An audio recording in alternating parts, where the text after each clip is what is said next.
బయట వందలు వందలు పెట్టి తాగేదానికంటే ఇంట్లోనే చాలా ఈజీగా టేస్టీగా చేసేసుకోవచ్చు మరియు క్లీన్గా కూడా చేసేసుకోవచ్చు. బయట చూస్తుంటే ఒక్కోసారి తాగబుద్ధి కాదు, అయినా కూడా తెచ్చుకొని తాగుతూనే ఉంటాము. కానీ ఇంట్లోనే ఈజీగా టేస్టీగా చేసుకోవచ్చు అనమాట.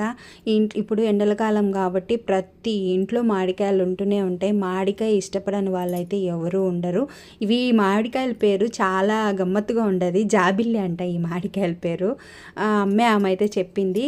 దీన్నైతే నేను పైన పొట్టును తీసేసి తోలునంతా తీసేసేసి ఫ్రిడ్జ్లో పెట్టుకున్నాను అనమాట. ఒక హాఫ్ అన్ అవర్ ఫ్రిడ్జ్లో పెట్టుకుంటే గట్టి పడతాయి అన్నమాట. ఇవి ఫ్రీజ్ అవుతాయి బాగా. దాంట్లోకి నేను టోనడ్ మిల్క్ అయితే తీసుకున్నాను అనమాట. ఫ్యాట్ మిల్క్ కాకుండా టోనడ్ మిల్క్ ఒక 10 రూపీస్ ప్యాకెట్ అయితే తీసుకొని వేసుకున్నాను.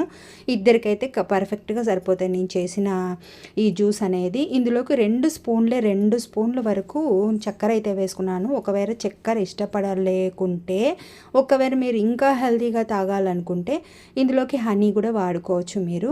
తర్వాత వీటన్నింటిని వేసేసేసి ఒకసారి మిక్సీ పట్టుకున్న తర్వాత కొంచెం కూల్ వాటర్ కూడా వేసేసుకొని మళ్ళీ ఒకసారి మిక్సీ పట్టుకుంటున్నాను అనమాట. మెత్తగా గ్రైండ్ చేసుకుంటున్నాను. తర్వాత ఒక గ్లాస్లోకి సర్వ్ చేసుకుంటున్నాను. తర్వాత దీనిపైన మనము కొంచెం బాదం పలుకులు అంటే కాజు పలుకులు, అలాగే నాకు ఇంట్లో చాక్లెట్ ఉన్నిందనమాట, దాన్ని కూడా కోసి వేసుకున్నాను. మంచి టేస్ట్ ఉంటుంది, అయితే చాలా చాలా సూపర్గా ఉంది.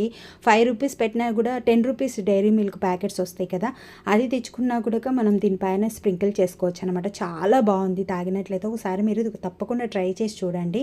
మామిడికాయ మిల్క్ షేక్ అనమాట, మ్యాంగో మిల్క్ షేక్. ఈ వీడియో మీ అందరికీ నచ్చిందని అనుకుంటున్నాను. నచ్చిన వాళ్ళు తప్పకుండా లైక్ చేసి సబ్స్క్రైబ్ చేసుకోండి. Thank you.